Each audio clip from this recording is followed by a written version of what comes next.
Hello friends, ജർമ്മനിലെ ദർ ദി ദസ് എന്താണെന്ന് നമുക്കിന്ന് നോക്കാം. ഇത് വേറൊന്നുമല്ല, ഇത് ആർട്ടിക്കിളാണ്. ആർട്ടിക്കിൾ എന്ന് പറയുമ്പോൾ നമ്മൾ ഒരു നൗൺ അല്ലെങ്കിൽ നാമത്തിന് മുൻപ് വരുന്നൊരു വാക്കാണ്.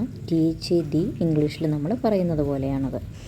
ഇനി ജർമ്മനിൽ ഒരു നാമത്തിന് എപ്പോഴും ഒരു ജെൻഡർ ഉണ്ടായിരിക്കും.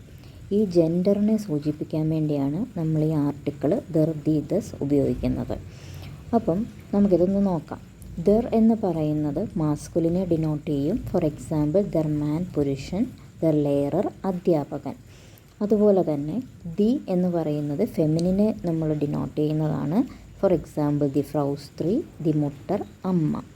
അതേപോലെ തന്നെയാണ് ദസ് നോയിറ്ററാണ്, അവിടെ ജെൻഡർ ഇല്ലെന്നാണ്. ദ സ്കിൻ കുട്ടി, ദസ് ഹൗസ് വീട്.